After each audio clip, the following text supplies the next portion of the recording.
चलिए बेटा, आज का टॉपिक हम लोग स्टार्ट करते हैं। टॉपिक का नाम है हैलोजन परिवार के तत्व। यानी कि आज हम लोग जो बेटा डिस्कशन करने जा रहे हैं वो हैलोजन फैमिली के बारे में डिस्कस करेंगे। हैलोजन फैमिली के अंतर्गत ध्यान समझिएगा, सबसे पहले हैलोजन फैमिली मेंडलीव की पीरियोडिक टेबल में, मेंडलीव की आवर्त सारणी में वर्ग 17 के अंतर्गत हैलोजन फैमिली के एलिमेंट्स को रखा गया है। ठीक है, हैलोजन फैमिली के एलिमेंट्स को कहां रखा गया है? तो ग्रुप कौन सा इसका बेटा है? 17 है। अब 17 ग्रुप के अंतर्गत कौन कौन से एलिमेंट्स आते हैं आप लोग ध्यान से देखिएगा। यहां पर लिखा हुआ है क्लोरीन, क्लोरीन, ब्रोमीन, आयोडीन और एस्टेटिन। ठीक है, क्लोरीन, क्लोरीन, ब्रोमीन, आयोडीन और एस्टेटिन, ये सभी तत्व तो इसमें सम्मिलित है। अब एक बात देखिएगा यहाँ पर कि फ्लोरीन और क्लोरीन ये दोनों ही एलिमेंट्स गैसियस फॉर्म में उपस्थित होते हैं। फ्लोरीन और क्लोरीन किस फॉर्म में उपस्थित हैं? As a gaseous form. ठीक है, ब्रोमीन किस फॉर्म में उपस्थित है? As a liquid form. यानी कि ये गैस है लेकिन ब्रोमीन किस रूप में पाया जाएगा? द्रव अवस्था में। यहाँ पर देख रहे हैं लिखा है आयोडीन, आयोडीन बेटा लिखा हुआ है solid form, iodine solid form में लिखा है। अगर किसी को चमक रहा हो, ना दिख रहा हो तो मेरी आवाज सुनाई दे रही होगी। ब्रोमीन लिक्विड फॉर्म में है, आयोडीन सॉलिड फॉर्म में है, चमकदार होता है, ठोस होता है, चमकदार होता है। ठीक है, और जो एस्टेटिन है, लास्ट एलिमेंट लिखा हुआ है 80, एस्टेटिन गैसियस फॉर्म में पाया जाता है रेयर केस में, यानी कि प्रकृति में बहुत ही कम मात्रा में ये उपस्थित है। ठीक है, ये एक वाष्पशील पदार्थ है, इसकी मात्रा बहुत ही कम है, बिल्कुल ना के बराबर मान लीजिए। ठीक है ना, तो यहाँ पर देखिए वो लिखा हुआ है हमने रेडियो एक्टिव एलिमेंट्स, ये as a radio active element के हिसाब से बिहेव करता है। अब जरा ध्यान दीजिएगा कि सभी की स्टेट आपको क्लियर हो गई है। वर्ग 17 में कौन कौन से एलिमेंट आते हैं? फ्लोरीन, क्लोरीन, ब्रोमीन, आयोडीन और एस्टेटिन, 5 एलिमेंट आते हैं। पांचों एलिमेंट में chlorine, chlorine gas, bromine liquid, iodine solid और एस्टेटिन गैसियस फॉर्म में उपस्थित होता है, जो कि एक रेडियो एक्टिव एलिमेंट होता है। ध्यान रखिएगा, हर एक चीज जो हम आपको पढ़ा रहे हैं, हर एक लाइन पर एक एक पॉइंट पे फोकस करना, क्योंकि एक एक क्वेश्चन ऐसे निकल करके आते हैं कि एस्टेटिन किस अवस्था में पाया जाता है? गैसेस फॉर्म में।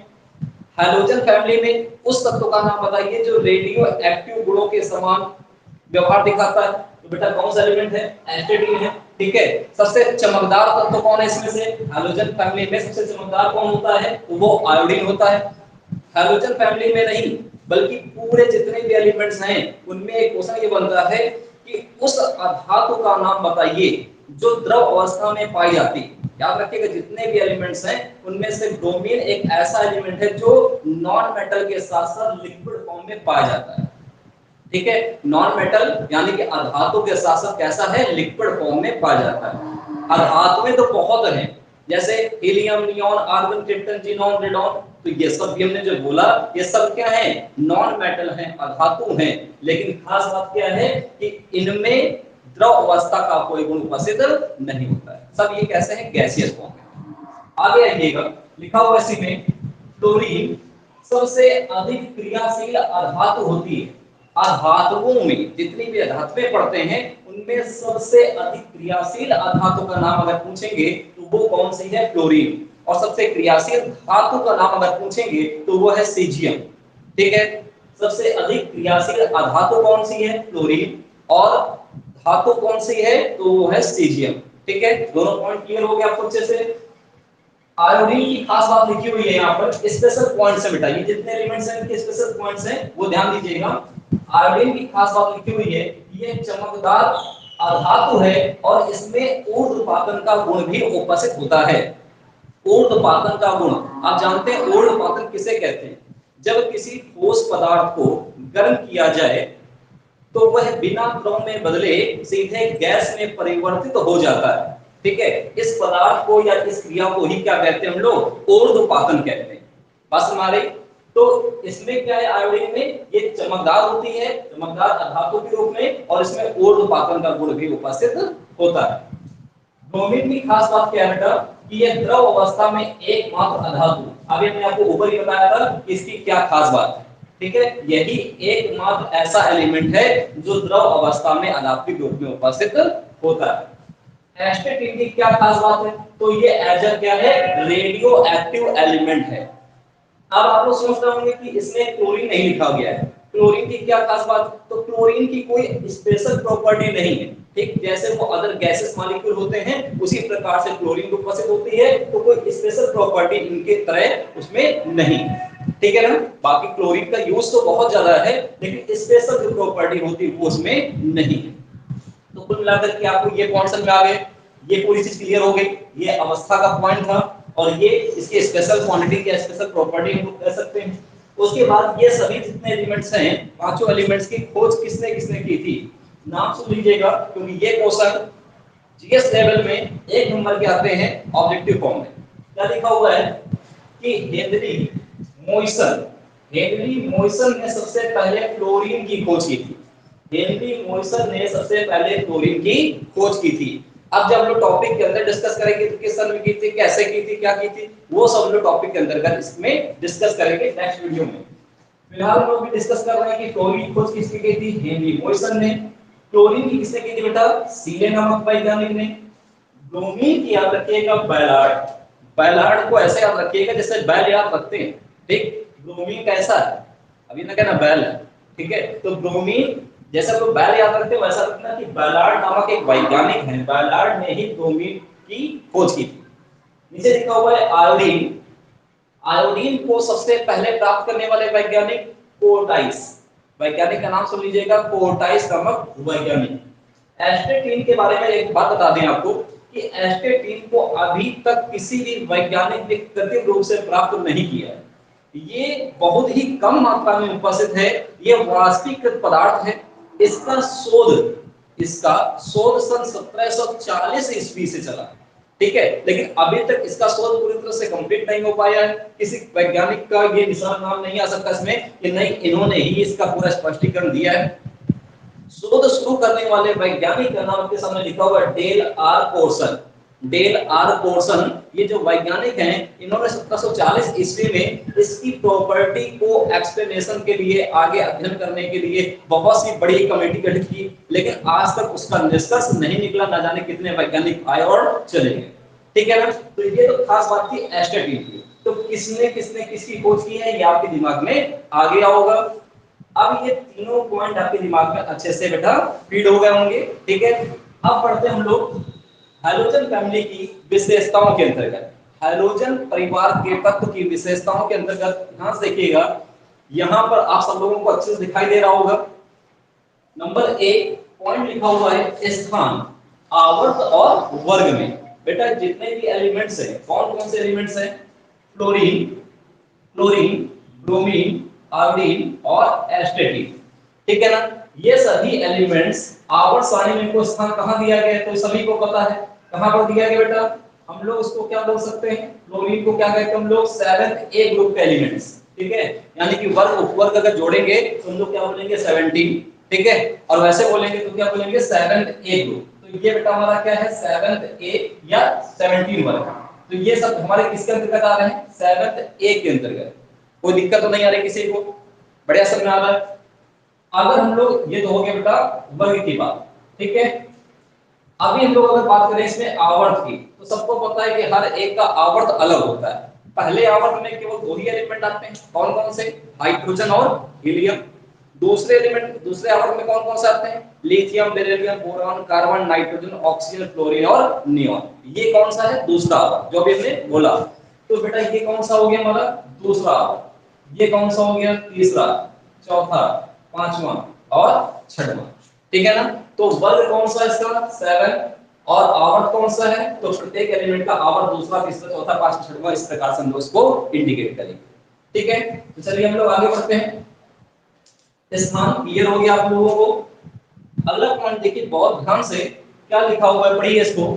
लिखा हुआ है हैलोजन कहे जाने का कारण, इन एलिमेंट्स को हैलोजन क्यों कहा जाता है। सबसे बड़ा जो यहाँ पे पॉइंट डिस्कस करना वो यही है कि आखिर इनको हैलोजन क्यों कह रहे हैं। हैलोजन कहने के पीछे कोई ना कोई रीजन है। रीजन क्या है, ध्यान दीजिएगा। हैलोजन बेटा ग्रीक भाषा का शब्द है। हैलोजन जो है वो ग्रीक भाषा का शब्द है। और ग्रीक भाषा में हैलोजन का मतलब क्या होता है कि समुद्री लवण से प्राप्त होने वाले पदार्थ, समुद्री लवण से प्राप्त होने वाले पदार्थ, यानी कि समुद्र से जो हमें प्राप्त हो उसे हम लोग कहते हैं हैलोजन। इसलिए क्योंकि ये सभी एलिमेंट्स हमको कहां से प्राप्त होते हैं, समुद्र से प्राप्त होते हैं, लवण के रूप में प्राप्त होते हैं, इसलिए इनको हम लोग क्या कहते हैं, हैलोजन। बस हमारे जो समुद्र से हमें प्राप्त हो उन लवणों को हम लोग क्या कहते हैं, हैलोजन कहते हैं। इसलिए बेटा इन सभी तत्वों का नाम क्या पड़ गया है, हैलोजन तत्व। कोई दिक्कत तो नहीं आ रही। आगे बढ़ते हैं हम लोग इलेक्ट्रॉनिक विन्यास। इलेक्ट्रॉनिक विन्यास पे फोकस करिएगा। इलेक्ट्रॉनिक विन्यास का मतलब हो गया कि जैसे हमने किसी एलिमेंट का लिया एग्जांपल, हमने कहा फ्लोरीन, फ्लोरीन का परमाणु क्रमांक कितना होता है बेटा, 9। हमने कहा फ्लोरीन, फ्लोरीन हो गया, क्लोरीन हो गया, ब्रोमीन हो गया, किसी का भी आप करिएगा तो क्या करना होता है, 1s2 2s2 2p5, ठीक है, 9 हो गया। तो इसको बेटा हम लोग क्या लिख सकते हैं, NH2 NP5। कोई दिक्कत नहीं आ रही। आखिर से लिखना होता है NP5, ये बेटा N के लिए लिखा गया, ये बेटा इसके लिए लिखा गया NH2 NP5, यानी कि इस जगह पे हम क्या लिख रहे हैं, NH2 NP5। ध्यान रखना है ये हमने क्यों लिखा है, इसके लिखने का कारण क्या है और ये कैसे लिख सकते हैं, पूरी बात समझना। हमने NH2 NP5 लिखा है, हमने कहा कि क्लोरीन का करना है, क्लोरीन का बेटा कितना होता है, 17। करिए बेटा इसी प्रकार से 1s2 2s2 2p6 3s2 3p5। आ गया कि नहीं आ गया? तो फिर से वही बात देखिए, हमने यहाँ पर क्या लिखा हुआ है, n।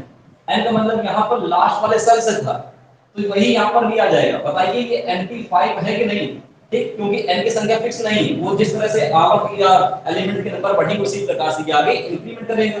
तो यहाँ पर क्या था, NP5, बताओ यहाँ पर भी NP5 आ गया, यहाँ पर क्या था NH2, यहाँ पर भी क्या आएगा NS2, ठीक है।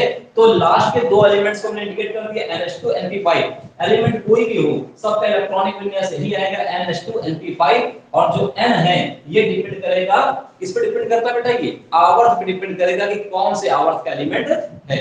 ये दूसरे आवर्त का एलिमेंट था तो N=2 हो गया, तीसरे का था N=3 हो गया। हमने ब्रोमीन ले लिया, ब्रोमीन का परमाणु क्रमांक कितना होता है, 35, ठीक है, ब्रोमीन का परमाणु क्रमांक 35, आयोडीन का परमाणु क्रमांक 53 और एस्टाटीन का परमाणु क्रमांक 85, ठीक है ना। तो ये सभी हैं, तो इनका इलेक्ट्रॉनिक विन्यास करेंगे। जैसे इसका क्या था 1s2 2s2 2p5, वैसे इसका करेंगे 1s2 2s2 2p5 3s2 3p6 करते जाएंगे। तो यहाँ पे बेटा देखिए 2s आया था, यहाँ पे 3s आया था, तो यहाँ पे क्या आ जाएगा 4s2 और आ जाएगा 4p5। इसी प्रकार से इसमें आगे बढ़ जाएंगे, इसके लिए लिख सकते हैं ना NH2 NP5। इसी प्रकार से इसमें बढ़ जाएंगे तो 5s2 और 5p5। इसी प्रकार से इसमें बढ़ जाएगी 6s2 और 6p5। तो देखिए हर जगह पर ये सेम आ रहा है, सब जगह पे क्या सेम आ रहा है कि s में 2 है और p में 5 है, सब जगह सेम है, इसलिए लिखा जा रहा है NH2 NP5। ये मैंने यहाँ पर लिख दिया, ठीक है। कैसे करते हैं, कहां से आया, ये आपके दिमाग में अच्छे से यहाँ पर हमने समझाया, सबको समझ में आ गया, ठीक। आगे बढ़ते हैं हम लोग नेक्स्ट हेडिंग में। देखिए नेक्स्ट हेडिंग लिखी हुई है संयोजकता। नेक्स्ट हेडिंग क्या आ रही है, संयोजकता। हैलोजन फैमिली के अंतर्गत जो भी एलिमेंट्स आ रहे हैं, जैसे हमने कहा भी आपसे क्लोरीन, क्लोरीन का परमाणु क्रमांक था 9 2,7, ठीक है। पता है ना किसके अकॉर्डिंग किया गया, ये किया गया है बोरबरी के अकॉर्डिंग, इलेक्ट्रॉनिक विन्यास बोरबरी के अकॉर्डिंग। इसके पहले जो हमने किया था 1s2 2s2 वो किसके अकॉर्डिंग था बेटा, आप भाव के अनुसार। अब जरा समझना, यहाँ पे 2,7 किया है, हम सबको पता है कि ऑक्टेट फुलफिल करना होता है, मतलब अष्टक पूरा करना होता है। अष्टक पूरा करने के लिए कितने इलेक्ट्रॉनों की कमी है इस समय, तो एक इलेक्ट्रॉन की कमी है। एक इलेक्ट्रॉन अगर आ जाए तो ये अपना अष्टक क्या करेगा, पूरा कर लेगा। एक इलेक्ट्रॉन आ जाए तो अपने अष्टक को क्या करेगा, पूरा कर लेगा। जरा ध्यान दीजिए, एक इलेक्ट्रॉन की कमी, हमने लिखा फ्लोरीन, तो इसकी वैलेंसी कितनी हो जाएगी, 1 हो जाएगी। याद रखिएगा फ्लोरीन की वैलेंसी कितनी हो गई, 1 हो गई, क्योंकि इलेक्ट्रॉन कितने की आवश्यकता है, इलेक्ट्रॉन की आवश्यकता है 1 की, तो 1 और आवश्यकता यानी जब लेंगे तो माइनस, तो बेटा ये जो है ये इसका ऑक्सीडेशन नंबर हो गया, ऑक्सीकरण संख्या, और ये बेटा जो है ये इसकी क्या हो गई, वैलेंसी हो गई। समझ आया कि नहीं, ऑक्सीकरण संख्या ऑक्सीडेशन नंबर, ऑक्सीकरण संख्या और संयोजकता में अंतर सिर्फ इसी बात का होता है कि नंबर तो सेम हो सकते हैं, नंबर तो सेम है, लेकिन इनमें क्या है कि वैलेंसी में कभी भी कोई चार्ज नहीं होता और ऑक्सीडेशन नंबर बिना चार्ज के नहीं होता, ठीक। अगर यहां पर समान हट जाए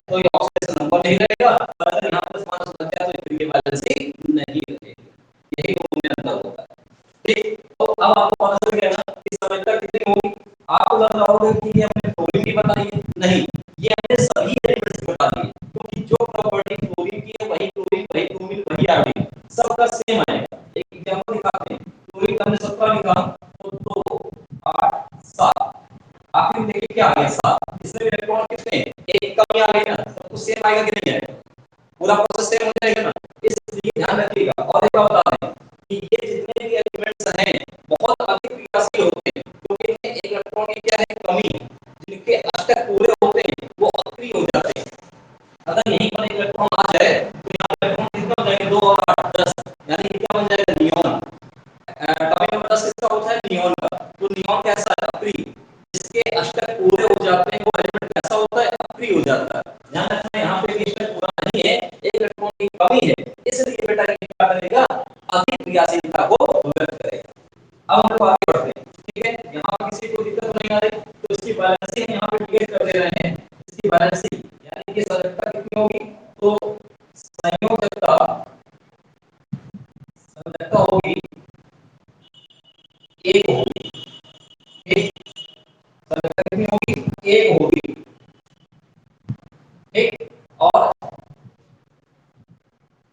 यहाँ से जो है ऑक्सीडेशन नंबर माइनस का 1 होगा, ठीक है। याद रखना ऑक्सीकरण संख्या कितनी होगी, माइनस की 1 होगी। ये सभी एलिमेंट्स के लिए इक्वल है। आगे बढ़ जाते हैं हम लोग परमाणविक त्रिज्या में। परमाणविक त्रिज्या में ध्यान दीजिएगा, परमाणविक त्रिज्या का मान आप सबको पता है कि परमाणु त्रिज्या की स्थिति कब बदलती है। परमाणु त्रिज्या की स्थिति क्या होती है बेटा, या तो ये आवर्त में जाएगी या तो ये वर्ग में, या तो आवर्त में या फिर वर्ग में। तो ध्यान दीजिएगा कि संयोजकता जो है, परमाणु त्रिज्या का मान जो है बेटा वो क्या होगा कि ऊपर से नीचे की ओर आने पर, ऊपर से नीचे की ओर आने पर, हम यहां लिख दे रहे हैं,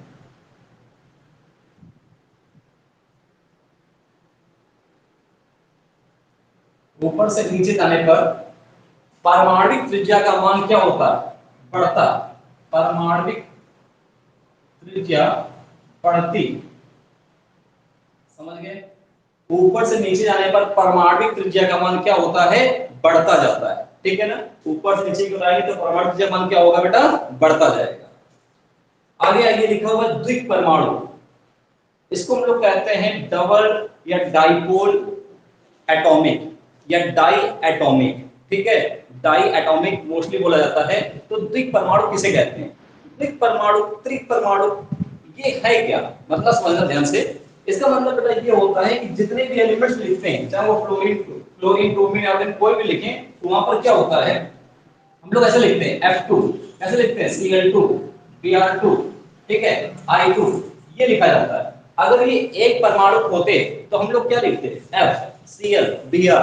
लेकिन कभी भी आपने कहीं पर भी क्रिया देखी होगी, एलिमेंट लिखा देखा होगा, तो आपने हमेशा त्रिक परमाणु के रूप में यानी कि Cl2 लिखा देखा होगा, I2 लिखा देखा होगा, Br2 लिखा देखा होगा, Br लिखा नहीं देखा होगा। जिस प्रकार से हम लोग कहते हैं कि आर्गन गैस लिखिए या हीलियम गैस लिखिए तो आप He लिखते हो, वहां पे He2 नहीं लिखते हो। नियॉन को Na लिखते हो, Ne2 नहीं लिखते हो, वही कंडीशन है, क्योंकि यहाँ पर क्या है, ये हमारा एकल परमाणु है, ठीक है। और ये हमारे कैसे हैं बेटा, द्विक परमाणु। समझ में आ गया, किसी को कोई दिक्कत नहीं आ रही। बात करते हैं हम लोग आध्यात्मिक गुण की। ध्यान दीजिएगा, नॉर्मली सबको पता है आध्यात्मिक गुण, यहाँ जितने भी एलिमेंट्स हैं वो सभी आध्यात्मिक प्रकृति के ही हैं। जितने भी एलिमेंट्स हैं वो सभी आध्यात्मिक प्रकृति के ही हैं, लेकिन लास्ट वाला एलिमेंट जो है वो रेडियो एक्टिव तत्व के समान कुछ धात्विक गुणों को व्यक्त करने वाला तत्व है, कुछ मात्रा में, ठीक है। ध्यान दीजिएगा, कुछ मात्रा में, क्योंकि ये नगण्य मात्रा में पाया जाता है, तो कुछ मात्रा में इसमें धात्विकता गुण पाया जाता है। तो हम लोग क्या लिख सकते हैं धात्विक गुण के अंतर्गत, कि ऊपर से नीचे की ओर आने पर धात्विकता का मान बढ़ाता है। ऊपर से नीचे की ओर आने पर क्या लिख दे रहे हैं हम लोग, ऊपर से नीचे जाने पर, ठीक है, ऊपर से नीचे जाने पर क्या होता है बेटा, धात्विकता बढ़ती, ठीक। धात्विकता क्या होती है, बढ़ती, समझ गए। लेकिन ध्यान रखना है कि सभी एलिमेंट्स कैसे होते हैं, आधात्मिक प्रकृति के ही होते हैं, एस्टेटिन में कुछ मात्रा में रेडियो एक्टिव की प्रॉपर्टी पाई जाती है, तो रेडियो एक्टिव एलिमेंट्स में धात्विकता का गुण होता है, इसलिए कुछ मात्रा में इसमें धात्विकता पाई जाती है, इसलिए पॉइंट बना हुआ है कि ऊपर से नीचे जाने पर धात्विकता का मान क्या होता है, बढ़ता जाता है। अगला पॉइंट लिखा हुआ है यहाँ पे रंग, रंग की प्रॉपर्टी को हम यहाँ पे एक्सप्लेन कर दे रहे हैं। रंग की प्रॉपर्टी ठीक यहाँ पर लिख दे रहे हैं, क्लोरीन, क्लोरीन, ब्रोमीन और आयोडीन। क्योंकि ये एस्टेटिन जो है बेटा वो रेडियो एक्टिव एलिमेंट है, एज अ वेपर वाष्प के समान है, तो इसके लिए रंग की कोई आवश्यकता नहीं है। हमें दिखाना किसका है कि फ्लोरीन, फ्लोरीन, ब्रोमीन और आयोडीन अगर आपके सामने रखा हुआ है तो आप कैसे उसको पहचानोगे। तो ध्यान रखना है कि जो फ्लोरीन है वो बेटा पीले रंग का होगा, ये बेटा कैसा होता है, हरा पीला। ठीक, यानी कि जब क्लोरीन गैस हम लोग पढ़ेंगे तो आप देखेंगे कि हरी पीली लौ निवास निकलती है, तो उसे हम लोग कहते हैं क्लोरीन गैस। तो याद रखना है कि जो पीले रंग का होगा क्रिस्टल होगा, ठोस होगा। ठीक है, यहाँ पे लिखा हुआ है ना, क्लोरीन हमारा ध्यान रखना कि सॉलिड फॉर्म में पाया जाता है, गैसेस फॉर्म से साथ सॉलिड फॉर्म में भी पाया जाता है। तो ध्यान रखना है कि ये किस रूप में होगा, पीला। क्लोरीन हरा और ऐसा होगा पीला होगा, किसी को कहीं कोई दिक्कत तो नहीं। दोनों पॉइंट में पढ़ के अच्छे से कि फ्लोरीन किस किस रूप में पाया जा सकता है, ठोस और द्रव दोनों, ठोस और गैसेस, लिक्विड नहीं, ठोस और गैसियस फॉर्म दोनों पाया जा सकता है। और क्लोरीन का रंग कैसा होता है बेटा, पीला। क्लोरीन किस किस रूप में पाया जा सकता है, तो क्लोरीन की जो मुख्य स्थिति होती है वो कैसी है, गैसियस फॉर्म में, लेकिन इसको हम लोग बेटा द्रव अवस्था में प्राप्त कर सकते हैं। सबको पता है कि क्लोरीन एज अ लिक्विड मिलता है मार्केट में। ठीक है, तो मुख्य स्थिति यहाँ पे लिखी हुई है कि मुख्य स्थिति कैसी है, गैसियस फॉर्म में, लेकिन ये प्रेजेंट कैसा हो सकता है, लिक्विड फॉर्म में भी उपस्थित हो सकता है, कोई दिक्कत नहीं। ब्रोमीन की बात कर लें तो ये कैसा होता है, गहरा लाल, गहरा लाल। ठीक है, गहरा लाल कह सकते हो या फिर भूरा भी कह सकते हो, ये बहुत डार्क ब्राउन कलर का भी होता है। ठीक है, गहरा लाल या फिर हम लोग कैसे कह सकते हैं, भूरा कह सकते हैं। अब बात आती है आयोडीन की। अगर किसी से नॉर्मली पूछा जाए कि आयोडीन का रंग कैसा है, तो मैक्सिमम लोग हमसे यही कहते हैं कि ये व्हाइट रंग का है, सफेद रंग का है, क्योंकि उनके दिमाग में क्या उपस्थित होता है कि नमक में आयोडीन होता है, और नमक कैसा होता है, सफेद, यानी कि जाहिर सी बात है कि आयोडीन भी कैसा होगा, सफेद होगा। हम आपको क्योंकि आज हम टॉपिक पढ़ रहे हैं, नेक्स्ट वीडियो में हम आपको ये भी समझाएंगे कि नमक में आयोडीन होता है, बावजूद इसके आयोडीन जो होता है वो नीला, काला, बैंगनी रंग का होता है, याद रखिएगा, चमकदार होता है। ठीक है, तो इसका रंग हमने यहाँ पे लिख दिया कैसा, बैंगनी। ठीक है, ऐसा लिख दिया यहाँ पर बैंगनी, कोई दिक्कत तो नहीं आ रही, समझ में आ गया अच्छे से। हम आपको बता देंगे इसको कि किस प्रकार से, क्योंकि होता है ना कि रिएक्शन करने के बाद वो अपने रंग को खो देता है। ठीक है, अब कब खो देता है, कैसे खो देता है, क्या समुद्र में खो देता है, कि घर में आने के बाद खो देता है, कि मार्केट खो देता है, कहाँ कब ये अपने रंग को खोता है, वो हम आपको समझाएंगे जब नेक्स्ट टाइम में बताएंगे। फिलहाल आपने सबके रंग समझ लिए कि फ्लोरीन किस रंग का पाया जाता है, पीले रंग का।